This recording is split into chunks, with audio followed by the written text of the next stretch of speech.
Well, welcome. I'm just a few minutes late this morning, but I would like to wish you all a happy 77th Feast of St. Constance. It was 77 years ago today. The blizzard of 48. It was the blizzard of 48. It really was. And she's been cold ever since. But you know what? Well, anyway, she was born in a farmhouse, right? Upstairs in my mother's bedroom Upstairs in her mother's bedroom with my father and a midwife. with the father and the midwife. Shit like that don't happen. Yes, it does happen. But anyway, that was in what, Richland, Nebraska, a farm outside of Richland, Nebraska. No. No, it was by Lost Creek. It was on Lost Creek, but it was between Richland and Columbus. Is between Richland and Columbus on Lost Creek. Doesn't that sound? It's just so poetic. Born in the blizzard of 48 in an upstairs. Indian battle. What's that? It was site of a famous, very close, almost exactly the site of a famous Indian battle where they beat the Spanish. Oh, yes. It was the battleground of a famous Indian victory over the Spanish conquistadors. And if you listen carefully when you take a walk in rural Columbus, Nebraska, you can hear Indians, Native Americans, little children talking to their bunnies and things like that. Or so I've heard from St. Constance. Anyway, we want to wish her a 77th, and I have a little 77 thing to look at because the number 77 is, yeah, it's a number. But anyway, I'm talking about this Chicken Qabalah, son of Chicken Qabalah. And I've got it out because it relates in its own way to many of the exercises that appear in my forthcoming book, The Tarot Architect. But son of Chicken Qabalah is sort of like Chicken Qabalah Part 2, but it's actually putting Kabbalistic fundamentals and exercises within the context of a 3-degree initiatory society, a homemade 3-degree initiatory society. And I'm happy to say that we've mounted it twice, all over like a 3-day weekend. And it's also being done using this as the script in other parts of the world. And I think it's going to be taking place in Finland soon. And I owe those people a letter, and I'm going to have to remind myself to help them with some materials. Anyway, the epilogue to this book, it's only like a page and a half, is interesting because, yes, I'm a Kabbalist, but I'm a Kabbalist only in so much as it's part of my general work. Okay. Now, you know I made up a rabbi, Rabbi Lamed Ben Clifford, or maybe I didn't. Maybe I'm just doing that to protect his identity and his privacy. Or perhaps I've signed some terrible blood oath of secrecy as to his or her or its true identity.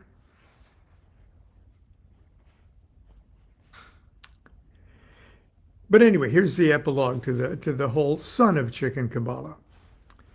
And I start off by quoting Rabbi Lamed Ben Clifford from the first degree initiation ceremony that's in this book. Instruction is found in the noise of speech, but the wisdom of the holy teachings is heard only in the silence. Forms and shapes and colors hide the soul of creation, but the beauty of the holy teachings is seen equally in the darkness and the light. Rabbi Lamed Ben Clifford. Okay. It's often, this is the epilogue, remember, the end of the book. It's often said that an artist never finishes a creation but simply abandons it. It certainly feels that way to me. Over the last 30 years, I've written quite a number of books, songs, articles, essays, and I confess with no small measure of frustration, they all remain abandoned works in progress. The present book has proved to be no exception. Nevertheless, I believe this is how it always must be if my work is truly a creation. After all, parents lovingly shelter, nourish, and instruct their children. Indeed, many parents persist forever.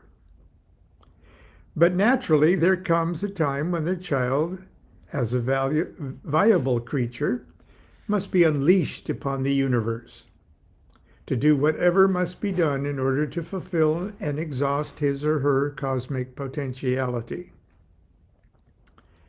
And so, I am about to abandon another child and unleash it upon the world to, for good or ill, exhaust its cosmic potentiality. It's been my honor and my pleasure to serve as biographer, curator, and editor on behalf of Rabbi Lamed Ben Clifford. His adolescent impatience with petrified traditions and his insistence that any spiritual study is useless unless it facilitates some degree of self-transformation and illumination, mirrors uncannily my own. I'm sure there'll be those who'll be disappointed that this book does not shed new light on the elegant minutiae of the Torah or the Sefer Yetzirah or the Hechshalat or the Bahir or the Zohar, or the Sefer Ratziel HaMalaka, or Liber Al Vel Leges. Or spend time playing gematria games or stacking Qlifoth under intelligences, under angels, under archangels, under names of God. But frankly, those debates from highly knowledgeable participants can be found in abundance with a single click on a computer link. The rabbi made it clear in the first degree lecture that such Kabbalistic tinkerings will always play a part in every Kabbalist's personal work and recreation, and the reference material for such exercises is easily found. But he also cautioned that enmeshing the mind, the ruach, in this stuff before the soul, the neshama, is prepared, is like, quote, casting the seeds of the Hebrew alphabet upon the surface of untilled land. They'll sit there in their unique beauty and potentiality, but unless the earth is first broken and plowed, the seeds will never take root and grow. They will just remain on the surface as husks, rattling noisily against one another in the wind. Unquote. I hope the reader will at least try to appreciate what the rabbi was attempting to do with the initiation ceremonies, toys, exercises, and meditations of our holy order. Hopefully, I've organized the material in such a way that your reading experience has itself been an initiatory experience, and that the seeds of the Hebrew alphabet are now stirring and sprouting in your newly mutated neshama. For those of you who may wish to actually dramatically stage these ceremonies for the purpose of initiating others, a little Our Holy Order of your own, I'm sure the rabbi would be pleased and gratified. However, if that is truly your intent, I urge you to always honor his vision of a free, non-hierarchical, and classless band of Qabalah friends and comrades who meet and work only when and where your dreams intersect. Okay. Now, I said this was Constance's 77th birthday. When we were kids growing up in Nebraska, about 10 years after the blizzard of 48, there was a popular television show called 77 Sunset Strip. And we were, she's spending her birthday on her knees in the kitchen, cleaning out the drawer with honey and supplements. And what else is in there? Dried fruit. What's that? Dried fruit. Dried fruit. It's tradition. Every 77 years we do that. Everybody's fun except my Qabalah is not your Qabalah. Did you hear that? My Qabalah is not your Qabalah. You may quote her. Anyway, 77 has it's quite a mystical number in and of itself, okay? Associated with 7 in the planetary spheres and the 7 the 6 sides in the center of a cube, and the 7 double letters, duality letters, if you will, of the Hebrew alphabet. And then it's times 11, which is the number of magic and magical expansion. So the 77th verse or chapter of Crowley's Book of Lies is OZ, or a he-goat. And it's the Layla chapter, or one of the Layla chapters. 77 is very cool. Briefly, not to get hung up in the minutiae of anything, but like in a 777 table of things, there's a few classic things that 77 add up to. The word prayed in Hebrew, prayed. The word overflowing, taken from a verse of Psalms. The word towers and citadels. And the word that means the influence of Kether, or that's number 1 on the tree of life. So the influence from Kether is the entire tree of life. Okay, all the paths and sephiroth of the tree of life would be the influences from Kether. And that is spelled Mem, Z, L. I'm not sure how real Kabbalists would pronounce that, but it's sort of like Mezel. Because Mezlim, you add an M at the end, is the truly the influence of all the paths on the tree of life. But the easiest way to spell 77 in Hebrew is just the 2 letters. The letter for 7, Zain, and the letter for 70, Ayin, Oz. Ayin, Zayin, Oz, 77. And it's no coincidence that Liber Oz, the rights of man, of Thelemic philosophy, is Liber Oz, that influence. It means a he-goat and strength.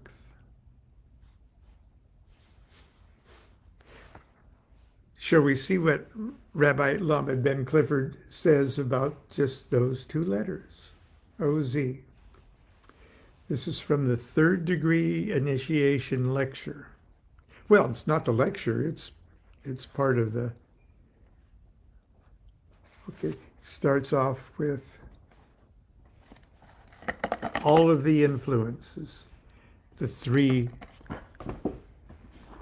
mother letters, spring, gee, do I have it in here? Yeah. What's making this rattle here are the three mother letters that spring from a central tav. So here's the three mother letters, that tav and the six sides of the cube.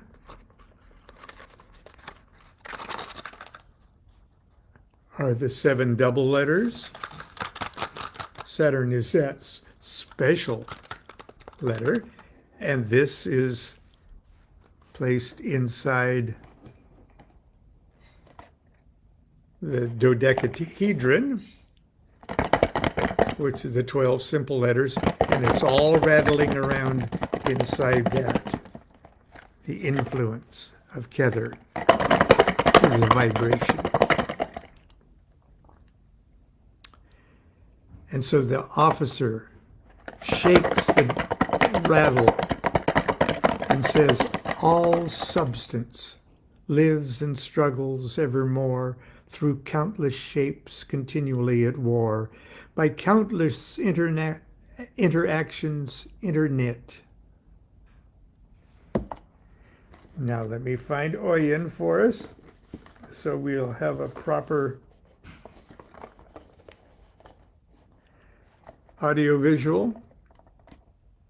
Ayin. Behold the letter Ayin. To one who is awakened, Ayin is a monogram of pure God consciousness. But for those who linger yet in dream, Ayin is an eye and alludes to laughter. Even though the letter He means window and represents the sense of sight, the letter Ayin is the organ of the eye itself. Excuse me. Nothing is hidden from the all-seeing eye that is God consciousness. And it is easy to imagine how the kaleidoscope spectacle of illusions we call existence is profoundly amusing to the great eye. The same eye, by virtue of its shape, is suggestive of both gates of life, the female yoni and the male meatus. Meatus.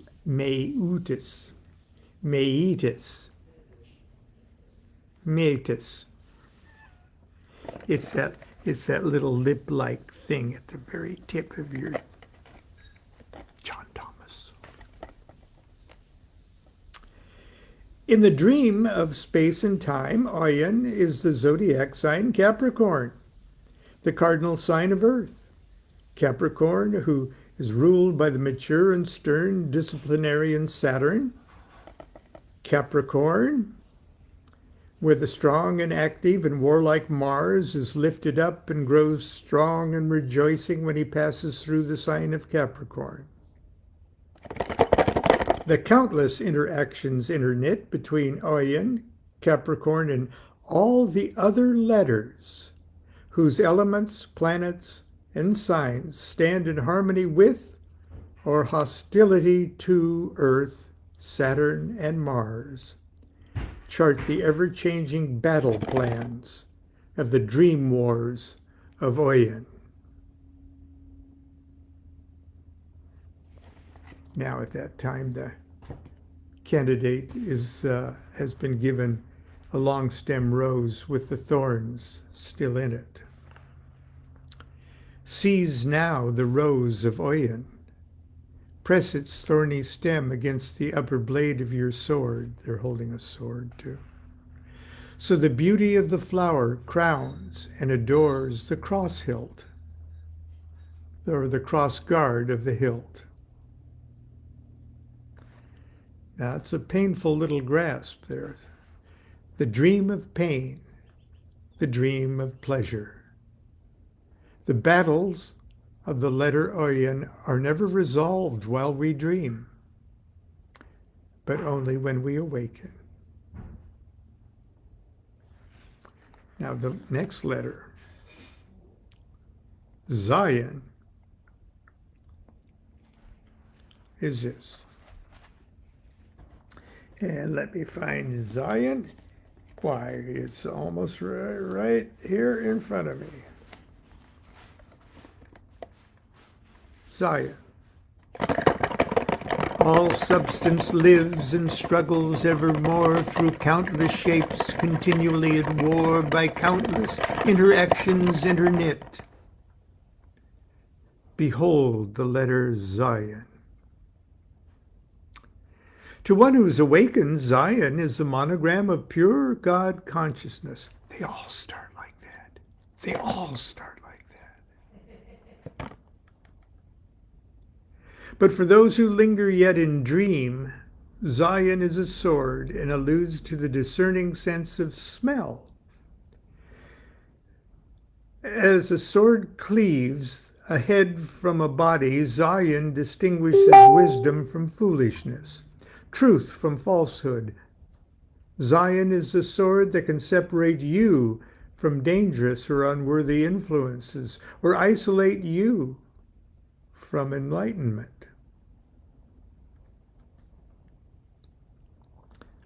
In the dream of space-time, Zain is the zodiac sign of Gemini, the mutable sign of air.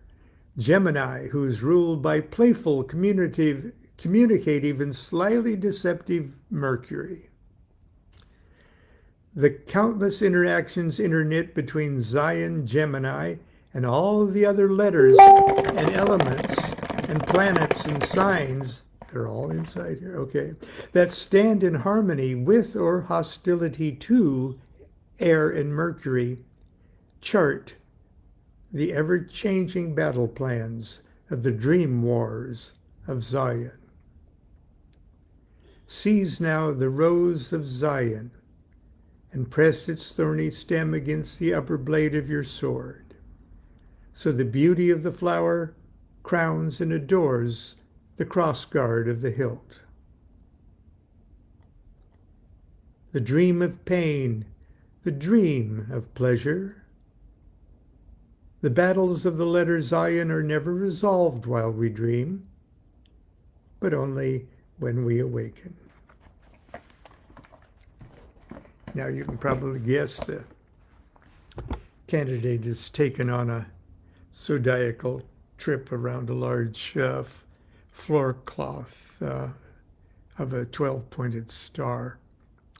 And they get a lecture for every one of those. By the end, they have a dozen long stem roses at the end. But anyway, and I should present Constance with a dozen long stem roses. The man from FTD is at the door. Oh, thank God. She's gone. She's out picking roses for herself. Anyway, that's it for the Feast of St. Constance and my little lecture on 77. We'll see you tomorrow if I survive, because tomorrow, here anyway, is our son Jean-Paul's birthday. As a matter of fact, he's in China, and it's already tomorrow there, so this is his birthday too. So just feel free to wish everybody a happy birthday. Send us $10,000 on Patreon, and Stop that. it'll all go to Constance. Okay. Oh, yeah. Well, yes, Lon eats nothing. Yes, I eat nothing. I live on. He lives on sips of water and dew and sunlight. I go lick the dew off the car every morning.